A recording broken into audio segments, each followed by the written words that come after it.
প্রচন্ড ভালোবাসার পরেও আপনি যাকে পেলেন না তার জন্য মন খারাপ করা কিংবা আফসোস করা নিছক বোকামি বৈকি।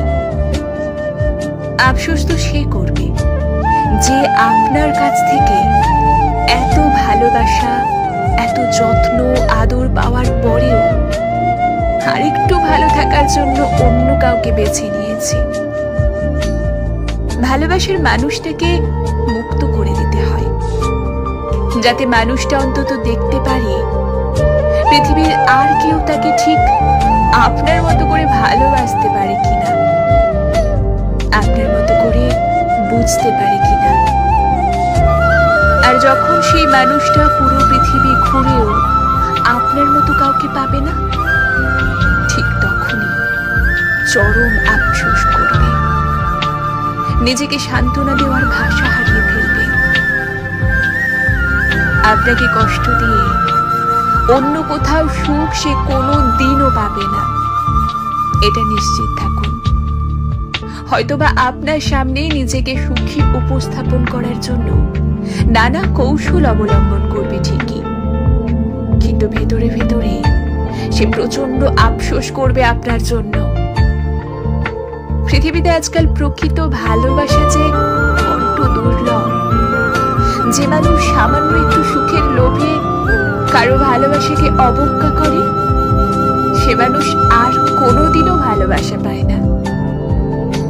কেননা ভালোবাসার মাঝে যে প্রকৃত সুখ তা অনেক মানুষেরই অজানা।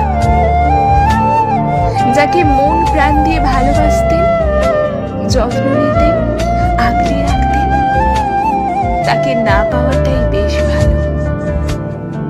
নিজের ভালো যে না বোঝে, আপনাকে তীব্র আঘাত দিয়ে নিজের সুখের লোভে অন্য কাউকে বেছে নেয়, তার কাছে আপনি অন্তত কখনোই ভালো থাকার আশা রাখতে পারেন না।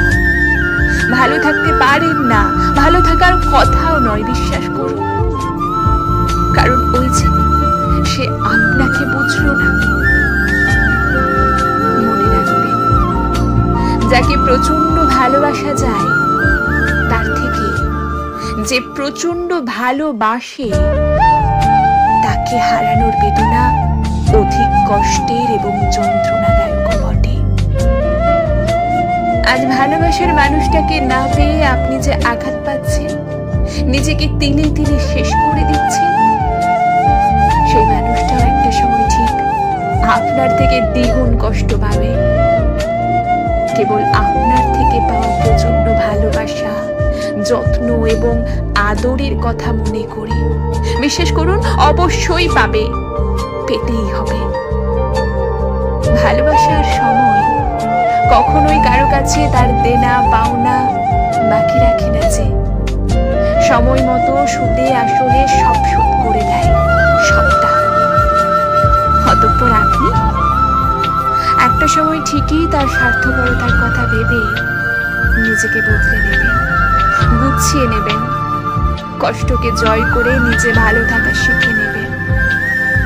আফসোস কিংবা আক্ষেপ আপনার জন্য নয়, বরং তার জন্য যে আপনার অসীম ভালোবাসাকে মূল্যহীন মনে করে নিজেকে বিকিয়ে দিয়েছে অন্য কারো কাম বাসনায় আর নয়তো চাহিদায়।